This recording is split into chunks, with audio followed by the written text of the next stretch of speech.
Hey everyone, welcome to Light at the End of the Funnel podcast. This is our season 2. We're so excited that you are listening in. And for this season, we're going to be doing a couple different things. We're going to be talking about entrepreneurship, digital marketing, and transformation within business development. So, this is going to be an incredible season. You're not only going to hear from me, your host, Danielle Fitzpatrick-Clark, but we're going to be bringing in guest experts as well so that you guys can get a full rounded view of what it's like to build a business online. So we're so excited that you are here, and listen in and stay tuned for. Hey everyone, Danielle Fitzpatrick-Clark here, your host of Light at the End of the Funnel podcast. And on today's episode, we're going to talk about how to effectively pivot in your business. Now, there's a lot of people that understand what pivoting is. There's a lot of people that don't. And there's a lot of people that are now familiar with pivoting in business because of 2020 and all those things that happened in 2020, because that was the year where we all became pivot masters when it came to our businesses, and especially those who had more of a brick and mortar, more of an in-person, or were doing more in-person networking for their marketing. It was definitely one of those times when you had to pivot. You had to do things different than what you were used to. So it's effectively in business what this is it requires keen observation. Like, you need to be observant, you need to be adaptable, and you need to take quick, decisive action when you're pivoting. And so a lot of times I find that coaches, consultants, small business owners, they avoid the pivot even though all things are pointing to we need to go in a different direction because what we're doing right now is not working.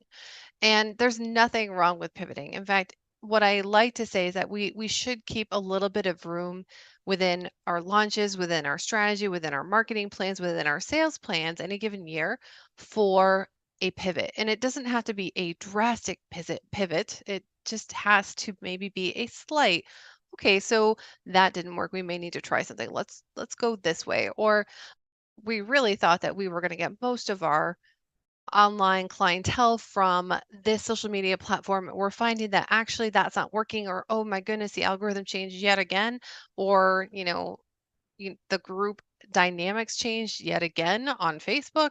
And so we need to start moving over to another social platform where we can get in front of our ideal clients or get in front of our current prospects in a more effective way.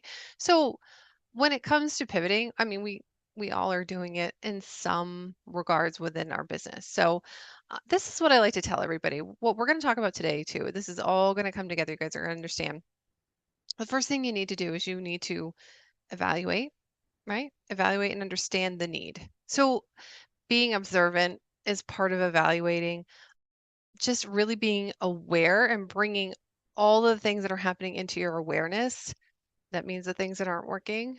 That's the first piece. You have to observe. You have to be aware of what's happening, why things are not working the way that you had planned, and then you need to evaluate and understand why things are not working and why a pivot is necessary, right? So that's the first thing. Awareness is always the first thing, just so you guys know. At least that's the first thing I usually will talk about.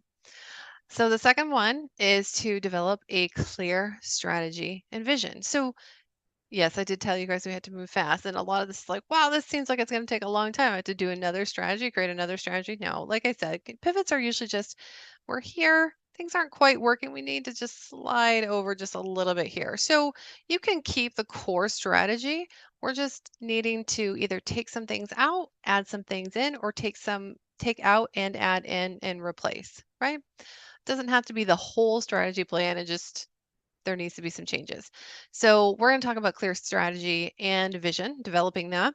And then the last thing is implementation, execution. We got to do this and monitoring what we do because numbers don't lie, and adjusting. So I'm going to just tell you guys a little bit about how we can do all those things, what we can do if we are in a launch and we go through all the pieces in a launch and we have like 4 more planned for the rest of the year, first 2 didn't go very well, then it's really time to adjust and move forward. And I'll tell you guys a little bit about how I usually will look at launching and all these things and the differences that I'm seeing. So pivoting, right? I will say that this is something that I came into entrepreneurship, I came into small business ownership already being very good at pivoting. There's a lot of reasons why. The one that comes to mind is actually being really good at pivoting in basketball. And there's some really good reasons why I'm good at pivoting in basketball and I'm quick on my feet and all those things. So basketball was in my family, that was the sport. That was the favorite sport. And so my dad played for the university that I ended up, me and my brother and my sister all graduated from, and my husband graduated from, University of Maine. He was a basketball player. He was on the UMaine basketball team when he was in college. And he came back to our very small hometown in northern Maine and he coached. So he was a basketball coach. He was a big time basketball player in college, collegiate athlete, and very hard worker. That was my dad. And he had, I mean, I think I did get this from him, but man, did he have a good game face. I mean, it was all zoned and honed right in. And so I definitely have a game face like my dad, and I am scrappy at basketball like my dad. And where I learned is very similar to how my dad learned to play basketball, which was outside with a hoop that was nailed into the barn. That was my basketball hoop. Not only was my basketball hoop nailed into the barn, it was actually a little too high too. I'm pretty sure that wasn't the right height for the basketball hoop. That's okay. Higher is better because, then it got much easier when I was in the court and I was able to shoot with the right height. But the other thing that we had was we had a really bad rim. So we had to really swish. I don't know if you guys are familiar with basketball, but a swish is when there's that saying nothing but net. It's when it doesn't have to hit the rim, it just goes right in smoothly and you hear that beautiful swish sound. So my brother and I, because I played with him because he's my older brother and we're closer in age, we played a lot of basketball and we learned pretty quickly with that rim. Yeah, we had to swish it almost every time. Bank shots, maybe. And a bank, it's just when it hits the backboard and comes in. Those were okay, but we had to hit that really well too, because if we didn't, I mean, what ended up happening, I don't know if you guys have ever played those hoop games at carnivals and stuff, they're kind of rigged. That's kind of how it felt with our basketball hoop. So you guys are kind of getting a good picture of like, oh gosh, yeah. So having to be really, really accurate. Accuracy was really important with that particular basketball hoop. But then there's this whole other layer, guys, is that not only did we have to be really accurate with our shots with that basketball hoop, terrible rim, probably a little bent in the wrong ways. We also had to be very quick on our rebounds, meaning we had to pivot our direction. The reason for that was because we didn't have a nice paved driveway. No, no, no. No, no. Not in our farmhouse. We had a nice dirt, gravelly driveway. So, with lots of little dug up holes because we had a farm, we had pigs, and pigs like to root up everything. So, so we had all these little potholes within the the floor, essentially the ground, where if we hit the rim, it bounced back, by the way, and then it hit on some of those gravel potholes or some of the rocks that were there, that ball would not bounce where you would think it would bounce. So, yeah. So being able to be quick on my feet and to pivot after the shot hits the rim in any way, shape, or form, I got really good at pivoting. I got really good at going in one direction and just like, oh, nope, it's going this way, and being able to adjust really fast. So when I think about pivoting, I think about basketball and I think about, oh, those wonderful times when I was practicing in my front yard with my brother with that basketball hoop with the bent rim that was too high. And then whenever it would hit the rim, it wouldn't be a swish shot. And I would have to be very quick and pivot in a different direction. So you wouldn't think that that was the reason why I'm good at pivoting, but it actually has me thinking on my feet a lot. I learned at a young age we had to think on our feet.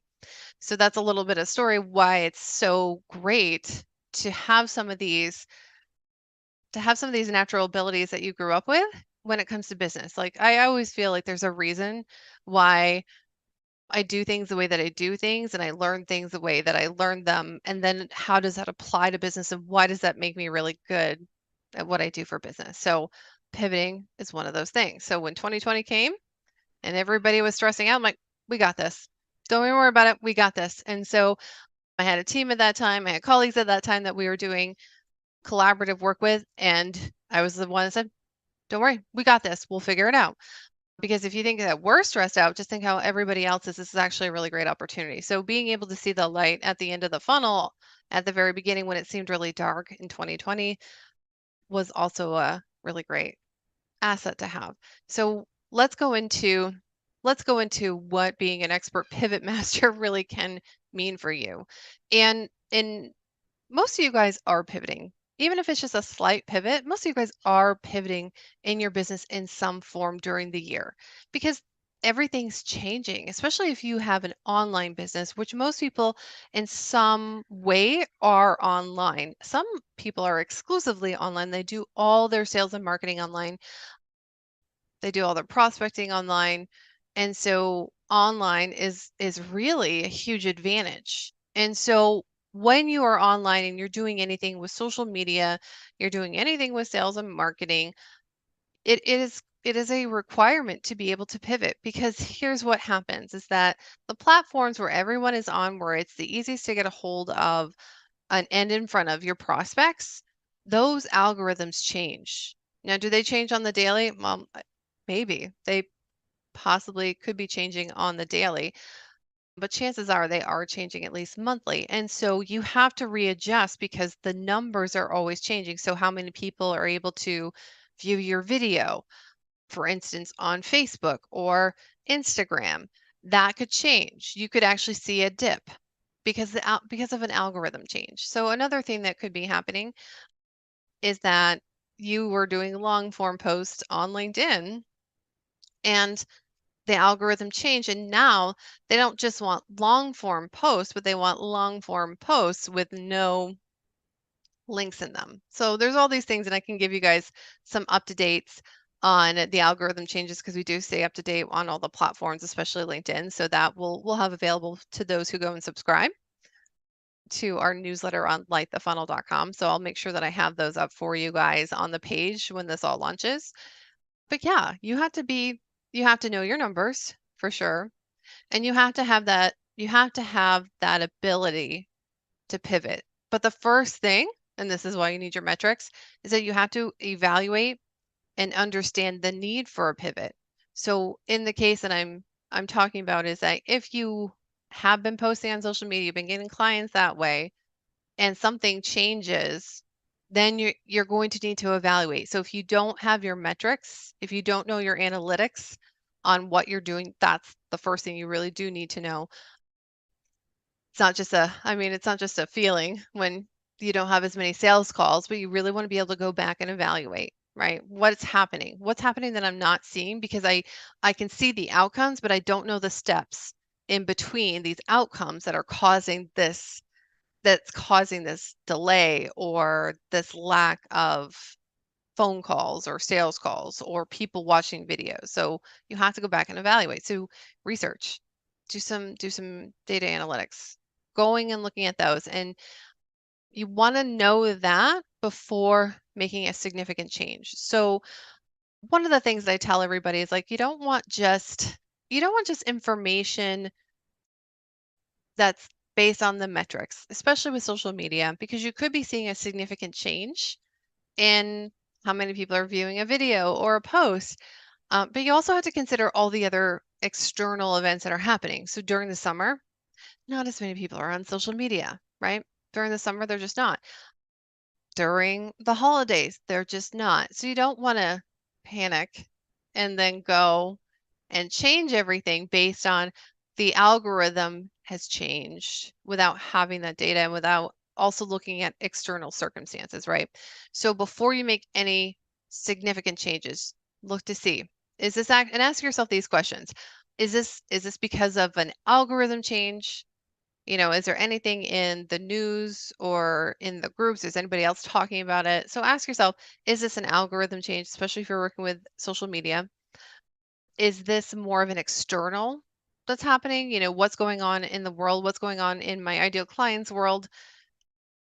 Is it a holiday season? Is this something that historically happens? So, because if it's historic, then that means that, you'll come out of it.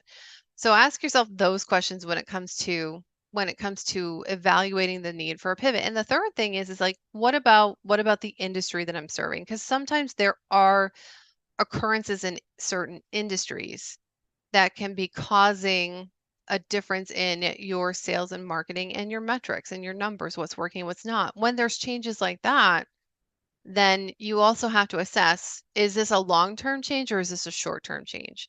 So look at those factors when you're researching. And then if you guys need even more information, and I would highly recommend it, go get feedback.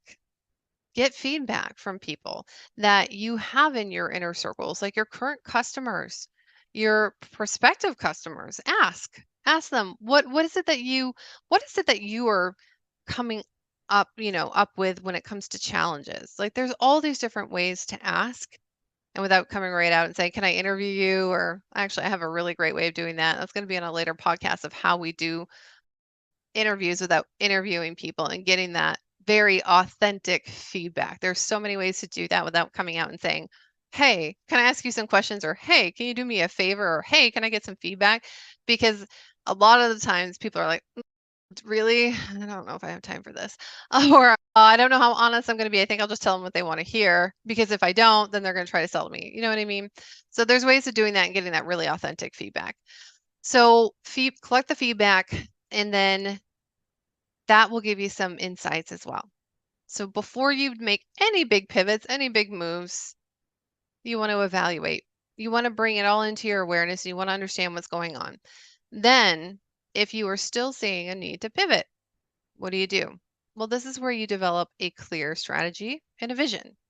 This is where you really want to see how this can look on paper. So I always tell everybody, I'm like, doesn't matter if you want to type it up. Doesn't matter if you want to take one of the big. And I'm looking over at my wall. For those of you in the audio, you can't see me, but those of you guys watching the video, you can see me looking at my wall. I have a big thing of Post-its all over like the big Post-its, the ones where you can like draw out, map out everything. So drawing out, just for me, because I'm highly creative, just works so much better. So I can actually take my strategy and take a marker and just write out my strategy that way. You can type it. There's all these different applications that you can use to actually mind map what you need to do. So make sure that that's part of what you're doing. You need to have a clear strategy. So what is it? Start with, what is it that you want to achieve with a pivot? What are the goals or the new goals? So an example would be, if you are coming up into another launch and your last launch didn't go as well as you expected. So this launch needs to go better. Chances are your goals have changed based on that last launch. So you may need more sales. You may need to work with a different type of prospect or clientele. And so that could be part of the pivot. So you just want to make sure that you start with those objectives first, and then that's where you can reverse engineer from. So this is kind of what I tell everybody. I'm like, just start with a clear strategy, right? Always start with a clear strategy. And then look at the resources that you have available for this pivot. Do you already have things available that will help you with a pivot? So what's a really good example? Right. So in 2020, we did everybody did a big pivot, right? And so we actually pivoted our strategy and with the platforms that we were using. So we were on Instagram and Facebook for a lot of where we were doing our prospecting, and we pivoted over to LinkedIn. And I'm really glad we did. I mean, we were using LinkedIn, we just weren't using it for social selling, we weren't using it for events. And so when we pivoted over to LinkedIn, and what I did was I actually took what I had been able to do on Facebook and make that work on LinkedIn. And it worked amazing. And so the resources that I had already created that I've been giving to my Facebook audience, I was able to recreate those just slightly and bring those over with me. So assess your resources, because a lot of times people think, oh my gosh, a pivot, I'm going to have to redo everything. No, it doesn't necessarily mean that you have to start from scratch. In fact, what it means is that you either need to adjust or improve some of those assets that you have so that it makes sense for where you're pivoting to. So that's a really good example of just looking at your resources and assessing. The next thing is that you've got to get everybody on the same page. So this is something like if you have like Monday morning meetings and you're assessing our sales were this last week, and either you made them, you exceeded them, you didn't make them. Sometimes on Mondays, the goal changes. The goal could be that wow, we're already, way ahead of where we thought let's see what else we can do. Or the goals could be, we didn't hit our numbers the last 2 weeks. We really need to step it up this week. This is what we're going to do. So that all needs to be communicated with the team, and assignments need to go out. Make sure everybody's on the same page so you can have a smooth transition. And so adjustments can happen. Otherwise, you're still not going to get the results that you want to get with a pivot. So that's the last thing. You got to be highly communicative about your clear strategy and your vision. So the next one, the third one that I talked about, this is my favorite one, by the way. Implementation. You got to implement, you got to execute, you got to take action. So you can write down a clear strategy and vision. You can update the team. You can understand what it was that you were doing and evaluating those metrics and where they need to be. You can do all those things, but it doesn't matter if you don't implement. It doesn't matter. It was actually a waste of time. So this is the part where you kind of have to jump all in. Jump all in. And sometimes your pivot requires doing things new and not knowing exactly what you're doing or what the outcomes are going to be. And that's okay. That's just part of it. That's just part of the process. So you have to implement. And what I like to do is I like to take a different approach with this. I like to test first. So if we're working on a new strategy, and I'm always really happily surprised, like, oh wow, that worked really well. Wow, that worked like gangbusters. Man. And then I kick myself a little bit. I'm like, why didn't I think of that before? But I didn't think of it before because I didn't need to. So hopefully when you guys are pivoting and you're trying new things, this is how you feel. Just like, oh my gosh, that worked amazing. But you wanna test it. So it could be a new strategy. It could be you guys have the clear strategy. This is what we're gonna do. This is what we're gonna try. This is how we're getting everybody on board. And then you need to go and test it. Now, the reason why you're testing it is because you do feel and you do see you need to make the pivot. And so now it's just be like, okay, so we have this idea. This is how we're gonna make the pivot. Let's test it and see. And when you do that, you actually leave room for improvement. You leave room for improvement on the pivot. You just do. So if you think about other types of pivots that people make in their business, sometimes people are focusing on one industry specific and they decide that we actually need to go and move over into this industry with this type of individual. And so that's a huge pivot. Without you may not have the information or all the information you need on how does our messaging work with this new industry. How does our outreach work? Are we still going to be using the same platforms? Are we still going to be saying the same things? Are we still going to be offering the same product? Is it going to work? And so you can still test that out. You can test that pivot out. You just want to make sure that you're giving room for that and you're not leaving anything to assumptions. So you're testing it out. You're giving room for testing. You're giving room for improvement. And then you're either continuing forward with those improvements or you're going to scrap it and you're going to try a different type of pivot, but you have to give room for that too. So look at it that way. Now we're going to test first. We're going to gauge the reaction first. The next thing is that you got to monitor everything, right? So I can tell you guys all the live long day that you're going to implement and then you're going to know if this actually works, if that pivot worked, but you still have to monitor it because you may find that it's a little bit slower than what we had anticipated. But actually, when we moved from another industry into the one that we were at, it took even longer. And so this looks better. But because you're monitoring the results, you have that information. So you need to monitor the progress. You need to see how things are going and how they're moving forward and then adjust and have those moments or those team calls where you're looking at, okay, so what went really well? The last week where we were trying to, move into a new industry in front of a new prospect, what went really well? What was more challenging? And so asking those questions to yourself, if it's just you, or asking those to the implementation team or the sales team or the marketing team that's right within this pivot with you is essential. You got to know that. It's part of the monitoring, right? So what's the last thing you do? Stay flexible. You got to stay flexible. Be ready. Be ready to move and be ready to move in a different direction. So, you know, oh, as with the basketball, I was always taking my shot. I was going to take my shot.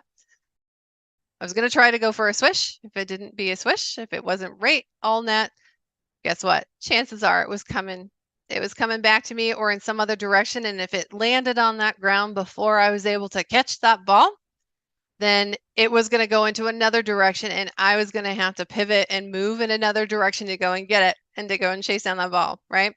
So you guys want to be flexible and you want to be able to adjust quickly.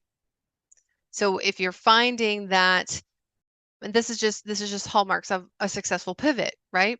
You just have to have that ability. You have to have that flexibility, that ability, and also, stay on your toes to adjust quickly. Because you may find that not only was this a really great idea for this pivot, it moved a lot faster than I thought it was going to, which is usually what happens when I decide to make a pivot in something, is that it ends up blowing up in a really good way. But then comes the other piece. We didn't expect to have so many people coming in for this. How are we gonna get them all into the system? Is the system even going to be able to hold? So you have to be able to adjust. You have to be able to adjust quickly. And you may even need to do more pivots. You may need to bring in more team members. So stay flexible with what you're going to have to do and always come to the plate with, okay, this is how it looks. Let's look at everything again. Let's get a plan in place and let's execute the new plan, the new pivot, so that we can do all the things that we need to do in order to have the success that we wanted to have in the first place, right? So I hope that helps you guys with how to pivot in your business. And think of it like basketball for all you basketball fans out there. Like, oh, well, we have to pivot and we have to adjust and we have to move quickly. You have to be really fast on your feet, right? For those of you that aren't basketball fans or don't even like sports, then think of it more in terms of in life, when things get thrown at you and it's not what you expected, you have to move fast in some cases. You have to think fast. You have to have those critical thinking skills in place. Otherwise, you're just panicking. And when you panic, sometimes you freeze, sometimes you run, sometimes you fight. And so, is that going to be conducive to what you need to do in your business? Sometimes, maybe. Most of the time, no. So, be able to pivot, be able to come to solution, and then be able to execute on the plan. I hope that helps. I will see you guys next time for another episode of Light at the End of the Funnel. Bye for now. Hey everyone, thank you so much for tuning into this episode. And if you're finding that you are in need of some pivot within your life, within your business, then I really want to encourage you to, first and foremost, subscribe to this podcast and share if you care. Share to those that you love and you know that would love this podcast. And two, I want you guys to go and find me over on LinkedIn. You can search my name, Danielle Fitzpatrick Clark. I am the only one on LinkedIn. And go ahead and either connect or follow with me, because we're going to have so many events available for all of our following. And we love to run our events on LinkedIn. So I encourage you to go and find me there, connect with me. And if I'm past connection requests, which I'm right up on that line, then please follow me and make sure to go to my profile and ring the bell that's right on the right side underneath the banner, so that you will get notifications whenever I'm running an event or whenever I go live, and so that me and my team can fully support you in your next steps. Okay. Thank you so much for tuning in. And again, share this around, subscribe on Spotify and iTunes. We really appreciate it. And don't forget to leave comments. How did you like the episode? What are some of the things that you'd like to see? Because we need that feedback in order to deliver even more value to you. Bye for now.